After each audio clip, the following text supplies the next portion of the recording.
Electronic devices and circuits EEE 13 আজকে আমাদের lecture 4 এর আগের দিনের লেকচারে আমরা রিভার্স বায়াস পর্যন্ত পড়েছি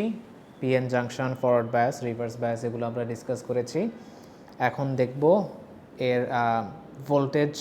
আর কারেন্ট এর গ্রাফ যেটাকে সাধারণত ভিআই ক্যারেক্টারিস্টিক কার্ভ অথবা আইভি ক্যারেক্টারিস্টিক কার্ভ বলা হয় যেমনটা এখানে বলা আছে volt ampere characteristics of PN junction এই ভোল্ট অ্যাম্পিয়ার এর বদলে এটাকে ভোল্টেজ কারেন্টও বলা যায় কারেন্ট ভোল্টেজও বলা যায় এর কারণ কি আমরা একটা গ্রাফ আঁকবো যে গ্রাফের মধ্যে এক্স এক্সিসের মধ্যে ভোল্টেজ থাকবে ওয়াই এক্সিসে কারেন্ট থাকবে অর্থাৎ আমার ডায়োডে কত ভোল্টেজ দিলে কত এর পরিবর্তে কতটুকু কারেন্ট পাই সেটার যে একটা গ্রাফ সেই গ্রাফটা হচ্ছে এখন আমরা পড়ব তো সেটার জন্য কি করব প্রথমে পিএন জাংশনকে যদি ফরওয়ার্ড বায়াসে রাখি তাহলে কি হবে সেটা দেখব সেটার দেখার জায়গাটা হচ্ছে আমার ডান কোণার অংশটা আমার ফরওয়ার্ড বায়াস অর্থাৎ একটা পজিটিভ ভোল্টেজ দিব এবং আমি একটা পজিটিভ দিকে কারেন্ট পাবো এটা হবে হচ্ছে যখন আমার ডায়োডটা আমি ফরওয়ার্ড বায়াসে ভোল্টেজ অ্যাপ্লাই করব তখন আর আরও একভাবে তো করা যায় সেটা হচ্ছে রিভার্স বায়াসে তো সেটা দেখানোর জন্য আমাদের যেতে হবে থার্ড কোয়াড্রেন্টে অর্থাৎ আমি একটা নেগেটিভ ভোল্টেজ অ্যাপ্লাই করছি সেটার বিনিময়ে আমি একটা নেগেটিভ কারেন্ট পাবো সেটা আর গ্রাফের মধ্যে দেখেন ডান দিকে দেওয়া ভিএফ এফ মানে ফরওয়ার্ড ভোল্টেজ আর এটার জন্য কারেন্ট পাচ্ছি উপরের দিকে আইএফ এফ ফর ফরওয়ার্ড এবং ভোল্টেজ রেঞ্জে যদি আমি একটা ভোল্টেজ দিই তাহলে আমি মিলি অ্যাম্পিয়ার রেঞ্জে সাধারণত একটা কারেন্ট পাই এই কারণে ইউনিট দেওয়া মিলি অ্যাম্পিয়ার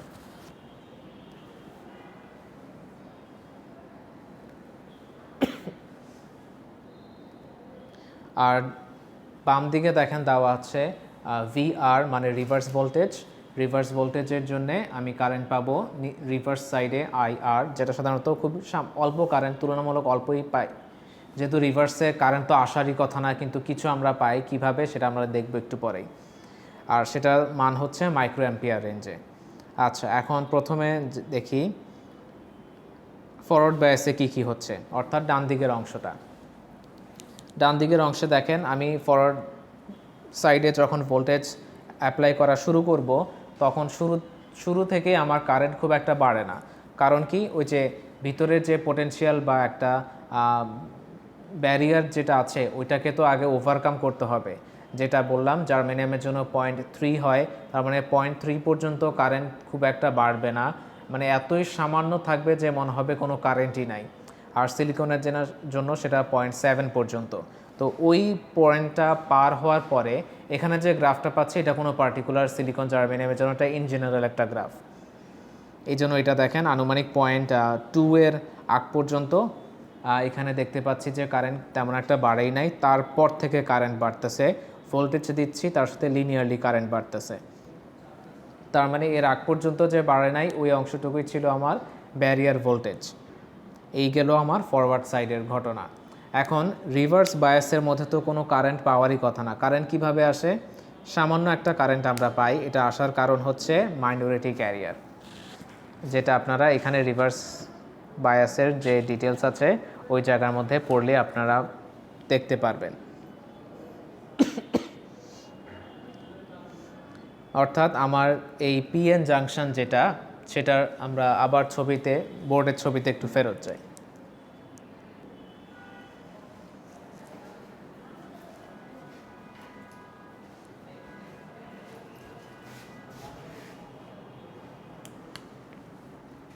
এটা রিভার্স বায়াসেরই ছবি এখন এন টাইপের মধ্যে তো শুধুই ইলেকট্রন তাই আমরা এই জায়গার মধ্যে একটা ইলেকট্রনের লেয়ার ডানে বাম দিকে চলে যায় আর এরকম একটা সিচুয়েশন পর্যন্ত আমরা আসছি একটু তো আমরা জানি এখন এদিকে তো প্লাস আর এই সাইডের মধ্যে আমার প্লাস আয়ন জমে আছে যার কারণে আমার পোটেনশিয়ালটা বাড়তেই থাকে এবং এই যে যাবতীয় ঘটনা সেটা হচ্ছে আমার মেজরিটি ক্যারিয়ারের জন্য হয় এবং এটাই হচ্ছে আমার ডমিনেটিং পার্ট কিন্তু এর বাইরেও আরেকটা মাইনরিটি ক্যারিয়ারের কনসেপ্ট আছে অর্থাৎ মাইনরিটি ক্যারিয়ারের জন্য যদি আমি দেখি আমার পি এর মধ্যে এটা যদি পি টাইপ হয়, এটা যদি এন টাইপ হয়, ছবি কি দেখা যাচ্ছে? ওকে, এন এর মধ্যে কিছু মাইনরিটি হিসেবে প্লাস আছে, অর্থাৎ কিছু অল্প কিছু হোল আছে এন এর মধ্যে, আর পি এর মধ্যে মাইনরিটি ক্যারিয়ার অর্থাৎ যেটা তুলনামূলক কম থাকে, খুব সামান্য নগণ্য কিন্তু কিছু তো থাকে। পি এর মধ্যে কিছু ইলেকট্রন আছে, অর্থাৎ এখানকার এখন এই পি সাইডের ইলেকট্রনগুলো যদি এন সাইডে চলে আসে তাহলে আমরা কীরকম সিচুয়েশন পাচ্ছি? পি এর দিকে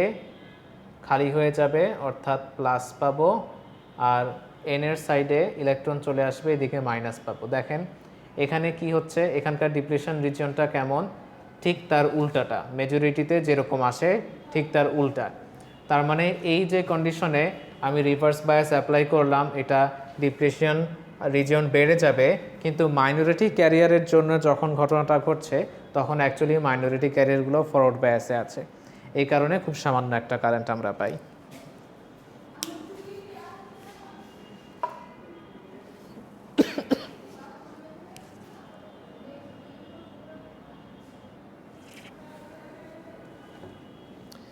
তো যেটা বললাম, মাইনরিটি ক্যারিয়ারের জন্য আমরা রিভার্স বায়াসে একটা কারেন্ট পাই, আর ওইটাই এখানে দেখেন বলা আছে যে এখানে রিভার্স বায়াস কন্ডিশনের দিকে আমি একটা কারেন্ট পাচ্ছি। আর এই কারেন্টটা শুরুর দিকে একদমই কম থাকে, কিন্তু একটা পর্যায়ে বেশ ভালো পরিমাণ যখন একটা ভোল্টেজ আমি অ্যাপ্লাই করি, যেমন এখানে ফর এক্সাম্পল 15 ভোল্ট দেখানো হচ্ছে, 15 ভোল্ট যখন আমি অ্যাপ্লাই করব তখন আমার এখানে ব্রেকডাউন ভোল্টেজ নামে দেখানো হলো, এবং কারেন্ট দেখেন হঠাৎ করে অনেক বেশি বেড়ে গেছে। এটার মানে এটা বোঝানো হচ্ছে যে এই 15 ভোল্টেজ অর্থাৎ ব্রেকডাউন ভোল্টেজে আসার পরে আমার অ্যাকচুয়ালি ডায়োডটাই নষ্ট হয়ে গেছে, অর্থাৎ এখানে আমি এখন এটা শর্ট সার্কিটের মতো এখন কাজ করবে, অর্থাৎ ডায়োডটা যখন পুড়ে যায় তখন এখানে হিউজ পরিমাণ কারেন্ট ফ্লো করা শুরু করে।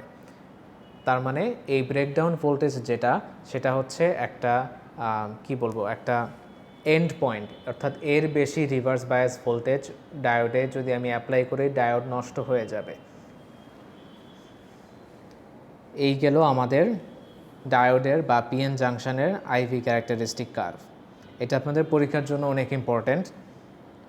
পরীক্ষা যদি ড্রয়িং করতে বলা হয় সেক্ষেত্রে এই যে ভ্যালুগুলো নিচে দেওয়া আছে 0.1, 0.2, 0.3, এগুলো ইন জেনারেল যদি একটা পিএন জাংশনের ক্যারেক্টারিস্টিক কার্ভ আঁকতে বলা হয় তাহলে সেক্ষেত্রে এগুলো এত কড়াকড়িভাবে মেনটেন করা লাগবে না। কিন্তু যদি জানতে চাওয়া হয় যে সিলিকনের জন্য আইভি ক্যারেক্টারিস্টিক্স গ্রাফ কত হবে, তাহলে আপনি এই যে ব্যারিয়ার ভোল্টেজের যে রেঞ্জটা সেটা অবশ্যই দেখাতে হবে 0.7-এ হচ্ছে, বা জার্মেনিয়ামের জন্য যদি বলা হয় তাহলে সেটা দেখাতে হবে 0.3-তে হচ্ছে।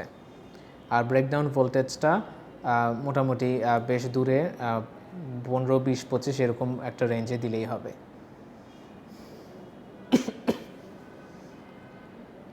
এবং এই গ্রাফটাকে 3টা সেগমেন্টে ভাগ করে এক্সপ্লেন করা হয়। একটা হচ্ছে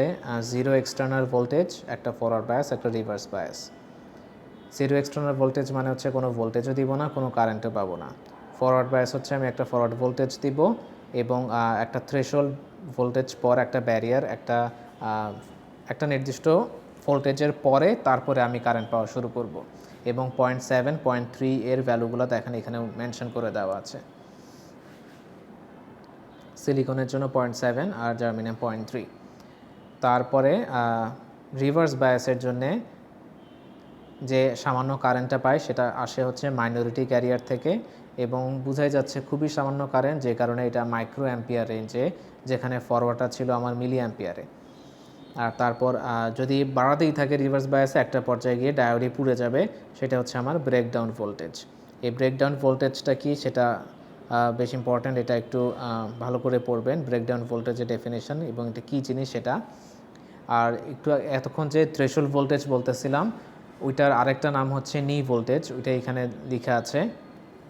এখানে থ্রেশহোল্ড ভোল্টেজ নামটা লেখা হয় নাই, বাট থ্রেশহোল্ড ভোল্টেজ বা নি ভোল্টেজ দুইটা একই জিনিস। অর্থাৎ আমার ফরওয়ার্ড বায়াসে তো শুরু থেকে কারেন্ট ফ্লো করে না, একটা নির্দিষ্ট সময় পরে।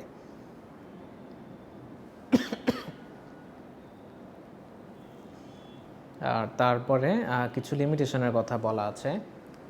যেমন আমার পিএন জাংশন ডায়োডের মধ্যে প্রথমেই আমার লিমিটেশন যেটা সেটা হচ্ছে ম্যাক্সিমাম ফরওয়ার্ড কারেন্ট, অর্থাৎ আমি চাইলেই আমার ইচ্ছা মতো কারেন্ট বাড়াই দিতে পারবো না, একটা লিমিট আছে। ম্যাক্সিমাম ফরওয়ার্ড বায়াসে কতটুকু পরিমাণ কারেন্ট ফ্লো করলে ডায়োডটা ঠিক থাকবে, ঠিক মতো কাজ করবে, সেটার একটা সীমা আছে। ওইটাই হচ্ছে ম্যাক্সিমাম ফরওয়ার্ড কারেন্ট। ফরওয়ার্ড বায়াসের মধ্যে আমি ভোল্টেজ বাড়ালে তো কারেন্ট বাড়ে, এবং ভোল্টেজ বাড়াইতে বাড়াইতে একটা পর্যায়ে গিয়ে দেখা যাবে যে এত বেশি কারেন্ট ফ্লো করতেছে, ডায়োড অনেক গরম হয়ে যায় এবং ডায়োড এক পর্যায়ে পুড়ে যায়। এখন প্রতিটা ডায়োডের কতটুকু ম্যাক্সিমাম ফরওয়ার্ড কারেন্ট থাকে সেটা ম্যানুফ্যাকচারার যে কোম্পানি ডায়োডগুলো বানায় তারা মেনশন করে দেয় প্যাকেটের গায়ে, অথবা তাদের একটা ডাটা শিট থাকে ম্যানুয়াল টাইপের কিছুতে, ওখানের মধ্যে লেখা থাকে, ওখান থেকে আমরা এই জিনিসগুলো জেনে নিই। আমরা যখন প্র্যাকটিক্যালি কোনো কাজে ডায়োড ইউজ করি তখন আমাদের সবসময় জিনিসটা মাথায় রাখতে হয় যে আমি যে ডায়োডটা সার্কিটে বসাচ্ছি ওই সার্কিটে সর্বোচ্চ কত কারেন্ট ফ্লো করতে পারে। যদি সার্কিটটাতে আমার 10 অ্যাম্পিয়ারের মতো কারেন্ট ফ্লো করে তাহলে আমাকে নিশ্চিত করতে হবে এমন কারো থেকে ডায়োড কিনতে যার ডায়োডগুলোর ম্যাক্সিমাম ফরওয়ার্ড কারেন্ট 10 অ্যাম্পিয়ারের থেকে আরও বেশি, যেন তার পুড়ে যাওয়ার সম্ভাবনা না থাকে। এরপরে আরেকটা হচ্ছে peak inverse voltage. Peak inverse ভোল্টেজের অপর নামই বলা যায় ব্রেকডাউন ভোল্টেজ, অর্থাৎ ইনভার্স ভোল্টেজ মানে রিভার্স বায়াসে যে ভোল্টেজটা দেওয়া হচ্ছে সেটা সর্বোচ্চ কত পর্যন্ত আমি দিতে পারবো, সেটার পিক ভ্যালু কত হইতে পারে যতক্ষণ পর্যন্ত ডায়োডটা আমার ঠিক মতো থাকবে। অর্থাৎ পিক ইনভার্স ভোল্টেজের থেকে বেশি ভোল্টেজ যদি আমি অ্যাপ্লাই করি তাহলে আমার ডায়োড নষ্ট হয়ে যাবে। তারপরে হচ্ছে ম্যাক্সিমাম পাওয়ার রেটিং, সর্বোচ্চ কত ভোল্টেজ এবং কত কারেন্ট, এবং ভোল্টেজ আর কারেন্টের গুণফলিত আমার পাওয়ার, এই সর্বোচ্চ কত পাওয়ার একটা ডায়োড হ্যান্ডেল করতে পারবে সেটাই হচ্ছে তার ম্যাক্সিমাম পাওয়ার রেটিং। তো আপাতত আমাদের একদম প্রথম চ্যাপ্টারে সেমিকন্ডাক্টর রিলেটেড যা কিছু জানার ছিল, আমাদের সেমিকন্ডাক্টরের পিএন জাংশনের মানে হচ্ছে ডায়োড, সেই ডায়োড নিয়ে যা যা জানার ছিল এই চ্যাপ্টারে আমাদের পড়া শেষ। সেখানে কিছু স্যাম্পল কোয়েশ্চেন্স আছে, ওগুলোর আপনারা দেখে নিতে পারেন। যদি এই পুরো চ্যাপ্টারটা আরেকবার আমি একটু রিক্যাপ করি, শুরুতে আমরা সেমিকন্ডাক্টর ইন্ট্রোডাকশন সম্পর্কে জানলাম, তারপরে হচ্ছে এর কিছু প্রপার্টিজ, এই 3টা প্রপার্টিজ আছে ভেরি ইম্পর্ট্যান্ট। এরপরে হচ্ছে বিভিন্ন বন্ড স্ট্রাকচারস, তারপরে কমন 2টা যেটা ইউজ হয় তাদের কিছু প্রপার্টি, তাদের এনার্জি ব্যান্ড ডিসক্রিপশন। এরপরে সেমিকন্ডাক্টরে তাপমাত্রা বেশি দিলে কি হয়, কম দিলে কি হয় সেটা। এরপরে ছিল ইন্ট্রিনজিক কী জিনিস, এক্সট্রিনজিক কী জিনিস, এগুলোর ডেফিনেশন লাগবে। এন টাইপ, পি টাইপ, এই 2টা ইম্পর্ট্যান্ট। এন টাইপ সেমিকন্ডাক্টর ছবিসহ ব্যাখ্যা করে বুঝানো, এন টাইপ পি টাইপ 2টাই, এবং তাদের ডেফিনেশনগুলো দেওয়া আছে দেখবেন ইটানিক করে লেখা। তারপরে মেজরিটি মাইনরিটি ক্যারিয়ার, পিএন জাংশনের মধ্যে এর ডিপ্লিশন রিজন যে তৈরি হয় সেটা, এবং ফরওয়ার্ড বায়াসের মধ্যে কি হয়, রিভার্স বায়াসে কি হয়, এই বিষয়গুলো। তারপরে ছিল এর আইভি ক্যারেক্টারিস্টিক্স কার্ভ, আমার ফরওয়ার্ড বায়াসের মধ্যে তো কারেন্ট আসে, রিভার্সে কেন আসে, মাইনরিটির জন্য ওইটা। এরপরে কিছু ইম্পর্ট্যান্ট টার্ম, ব্রেকডাউন ভোল্টেজ, নি ভোল্টেজ, তারপরে হচ্ছে কিছু লিমিটেশনসের কথা, যেমন ম্যাক্সিমাম ফরওয়ার্ড কারেন্ট কত হয়, পিক ইনভার্স ভোল্টেজ কত হয়, ম্যাক্সিমাম পাওয়ার রেটিং কত হয়, এই বিষয়গুলো আসবে।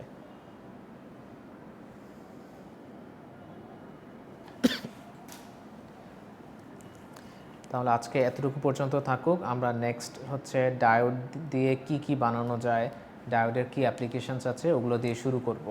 আপনারা অলরেডি হয়তো জানেন